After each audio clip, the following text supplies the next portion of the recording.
ಇವತ್ತಿನ ವಿಡಿಯೋದಲ್ಲಿ ಒಂದು ಸಖತ್ ಟೇಸ್ಟಿಯಾಗಿರುವಂತಹ ಮಸಾಲ ಬೆಂಡೆಕಾಯಿ ಫ್ರೈ ಕರಿ ಹೇಗೆ ಮಾಡೋದು ಅಂತ ಹೇಳಿ ತೋರಿಸ್ಕೊಡ್ತಾ ಇದ್ದೀನಿ. ಇದು ರೊಟ್ಟಿಗೆ, ಚಪಾತಿಗೆ, ಹಾಗೆ ದೋಸೆಗೆ ಮತ್ತು ವೈಟ್ ರೈಸ್ಗೂ ಕೂಡ ತುಂಬ ಅಂದ್ರೆ ತುಂಬ ಚೆನ್ನಾಗಿರುತ್ತೆ. ಹೇಗೆ ಮಾಡೋದು ಅಂತ ಹೇಳಿ ನೋಡ್ಕೊಂಬರೋಣ. ನೋಡಿ, ಇಲ್ಲಿ ಮೊದಲಿಗೆ ನಾನು ಒಂದು ಬಾಣಲಿ ಇಟ್ಕೊಂಡು ಅದಕ್ಕೆ ಒಂದು 2ರಿಂದ 3 ಸ್ಪೂನಷ್ಟು ಅಡುಗೆ ಎಣ್ಣೆ, ನೀವು ಯಾವ ಎಣ್ಣೆ ಯೂಸ್ ಮಾಡ್ತೀರಾ ಎಣ್ಣೆ ಹಾಕ್ಕೊಬೋದು. ಹಾಗೆ ಬೆಂಡೆಕಾಯಿನ ನೋಡಿ, ಎಳೆ ಬೆಂಡೆಕಾಯಿನ ಇಷ್ಟಿಷ್ಟು ಉದ್ದವಾಗಿ ಈ ಥರ ಸ್ವಲ್ಪ ಉದ್ದಕ್ಕೆ ಹೆಚ್ಕೊಬೇಕಾಗುತ್ತೆ. ಯಾಕಂದರೆ ಇದು ಕರಿ ಮಾಡೋದ್ರಿಂದ ನಾವು ಚಪಾತಿಗೆ ಮತ್ತು ರೊಟ್ಟಿಗೆಲ್ಲ ಯೂಸ್ ಮಾಡುವಾಗ ಉದ್ದ ಇದ್ರೇ ಚೆನ್ನಾಗಿರುತ್ತೆ. ಹಾಗಾಗಿ ನಾನು ಈ ಸೈಜಲ್ಲಿ ಕಟ್ ಮಾಡ್ಕೊಂಡಿದ್ದೀನಿ. ನೋಡಿ, ಇದನ್ನು ಚೆನ್ನಾಗಿ ಎಣ್ಣೆನಲ್ಲೇ ಫ್ರೈ ಮಾಡ್ಕೊಬೇಕಾಗುತ್ತೆ. ಯಾವ ರೀತಿ ಅಂತ ತೋರಿಸ್ತಾ ಇದ್ದೀನಿ ನೋಡಿ. ಈ ಲೋಳೆ ಹೋಗೋವರೆಗೂ ಚೆನ್ನಾಗಿ ಬೆಂಡೆಕಾಯಿನ ಫ್ರೈ ಮಾಡ್ಕೊಳ್ಳೋಣ. ನೋಡ್ತಾ ಇದ್ದೀರಲ್ಲ, ಈ ರೀತಿ ಬೆಂಡೆಕಾಯಿ ಫ್ರೈ ಮಾಡ್ಕೊಬೇಕಾಗುತ್ತೆ. ಈ ಬೆಂಡೆಕಾಯಿ ಚೆನ್ನಾಗಿ ಒಂದು 8 ನಿಮಿಷ ಮೀಡಿಯಮ್ ಫ್ಲೇಮಲ್ಲೇ ಫ್ರೈ ಆದಮೇಲೆ ಪಕ್ಕಕ್ಕೆ ಎತ್ತಿಟ್ಕೊಂಡು ಅದೇ ಬಾಣಲಿಗೆ ಮತ್ತೆ ಒಂದು 2ರಿಂದ 3 ಸ್ಪೂನಷ್ಟು ಎಣ್ಣೆ ಹಾಕೋಣ. ಎಣ್ಣೆ ಕಾದ್ಮೇಲೆ 1 ಕಪ್ಪು, ಒಂದು 2 ಮೀಡಿಯಮ್ ಸೈಜ್ ಈರುಳ್ಳಿನ ನಾನಿಲ್ಲಿ ಸಣ್ಣದಾಗಿ ಹೆಚ್ಚಿಟ್ಕೊಂಡಿದ್ದೀನಿ. ಅದನ್ನು ಕೂಡ ಎಣ್ಣೆಗೆ ಹಾಕ್ಕೊಂಡು ಚೆನ್ನಾಗಿ ಅದು ಟ್ರಾನ್ಸ್ಪರೆಂಟ್ ಆಗೋವರೆಗೂ ಎಣ್ಣೆನಲ್ಲೇ ಫ್ರೈ ಮಾಡ್ಕೊಬೇಕಾಗುತ್ತೆ. ಈರುಳ್ಳಿ ಟ್ರಾನ್ಸ್ಪರೆಂಟ್ ಆದಮೇಲೆ ಸಣ್ಣದಾಗಿ ಒಂದು 3 ಹಸಿಮೆಣಸಿನ್ಕಾಯಿ ಕೂಡ ಹೆಚ್ಚಿಟ್ಕೊಂಡಿದ್ದೀನಿ. ಅದನ್ನು ಕೂಡ ಈರುಳ್ಳಿಗೆ ಸೇರಿಸ್ಕೊಂಡು ಸ್ವಲ್ಪ ಫ್ರೈ ಮಾಡ್ಕೊಳ್ಳಿ. ಈರುಳ್ಳಿ ಮತ್ತು ಹಸಿಮೆಣಸಿನ್ಕಾಯಿ ಎಲ್ಲ ಚೆನ್ನಾಗಿ ಫ್ರೈ ಆದಮೇಲೆ ಇಲ್ಲಿ ನೋಡಿ, ಮನೆಯಲ್ಲೇ ಮಾಡಿರ್ತಕ್ಕಂತಹ ಶುಂಠಿ ಬೆಳ್ಳುಳ್ಳಿ ಪೇಸ್ಟ್ ತೊಗೊಂಡಿದ್ದೀನಿ. ಅದನ್ನು ಸೇರಿಸ್ಕೊಂಡು ಎಲ್ಲದನ್ನು ಚೆನ್ನಾಗಿ ಮಿಕ್ಸ್ ಮಾಡ್ಕೊಬೇಕಾಗುತ್ತೆ. ಇದೆಲ್ಲ ಮಿಕ್ಸ್ ಆದಮೇಲೆ ಇಲ್ಲಿ 2 ಟೊಮೆಟೊನ ನಾನು ಆಲ್ರೆಡಿ ಮಿಕ್ಸಿ ಜಾರ್ಗೆ ಹಾಕ್ಕೊಂಡು ಇಟ್ಕೊಂಡಿದ್ದೀನಿ. ಅದನ್ನು ಕೂಡ ಇದಕ್ಕೆ ಸೇರಿಸ್ಕೊಂಡು ಒಂದು ಹಸಿ ವಾಸನೆ ಹೋಗೋವರೆಗೂ ಚೆನ್ನಾಗಿ ಫ್ರೈ ಮಾಡ್ಕೊಬೇಕಾಗತ್ತೆ. ಹಾಗೆ ಒಂದು ಮೀಡಿಯಮ್ ಫ್ಲೇಮಲ್ಲೇ ಮಾಡ್ಕೊಳ್ಳಿ. ಉರಿ ಜಾಸ್ತಿ ಇದ್ದರೆ ಸೀದೋಗುತ್ತೆ. ಹಾಗಾಗಿ ಮೀಡಿಯಮ್ ಫ್ಲೇಮಲ್ಲೇ ಮಾಡ್ಕೊಬೇಕಾಗುತ್ತೆ. ಇದು ಹೇಗೆ ಗೊತ್ತಾಗುತ್ತೆ ನಿಮಗೆ ಚೆನ್ನಾಗಿ ಕರಿ ರೆಡಿಯಾಗಿದೆ ಅನ್ನೋದಕ್ಕೆ ನೋಡಿ, ಈ ರೀತಿ ಎಣ್ಣೆ ಬಿಟ್ಕೊಳುತ್ತೆ. ಟೊಮೆಟೊ ಎಲ್ಲ ಚೆನ್ನಾಗಿ ಬೆಂದು ಈರುಳ್ಳಿ ಟೊಮೆಟೊ ಎಲ್ಲ ಈ ರೀತಿ ಎಣ್ಣೆ ಬಿಟ್ಕೊಳುತ್ತೆ.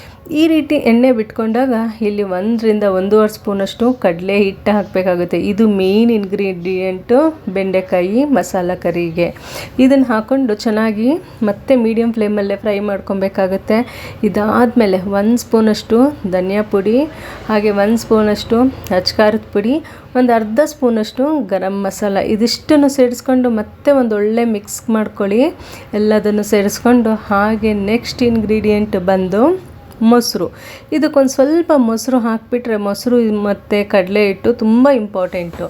ಇದನ್ನು ಹಾಕಿದ್ರೇ ಬೆಂಡೆಕಾಯಿ ಕರಿ ಚೆನ್ನಾಗಿ ಆಗೋದು.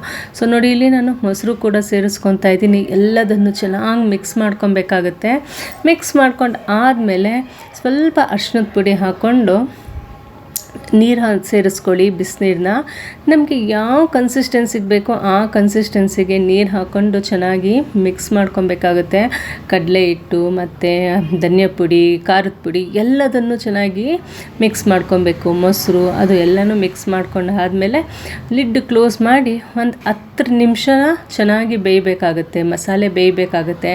ಮಸಾಲೆ ಬೆಂದ ಮೇಲೆ ನೋಡಿ, ಈ ರೀತಿ ಮಸಾಲೆ ಎಲ್ಲ ಚೆನ್ನಾಗಿ ಬೆಂದ ಮೇಲೆ ಹಸಿ ವಾಸನೆ ಕೂಡ ಹೋಗಿರುತ್ತೆ. ಈ ಒಂದು ಟೈಮಲ್ಲಿ ನಾವು ಹುರಿದಿರೋ ಅಂತಹ ಬೆಂಡೆಕಾಯಿ ಹಾಕ್ಕೊಬೇಕಾಗುತ್ತೆ. ನೋಡ್ತಾ ಇದ್ದೀರಲ್ಲ ಹೇಗೆ ಬೇಯ್ತಾ ಇದೆ ಅಂತಂತ ಹೇಳಿಬಿಟ್ಟು. ನೋಡಿ, ಇವಾಗ ನಾನಿಲ್ಲಿ ಬೆಂಡೆಕಾಯಿನ ಹುರಿದಿರೋ ಅಂತಹ ಬೆಂಡೆಕಾಯಿ ಹಾಕ್ಕೊತಾ ಇದ್ದೀನಿ.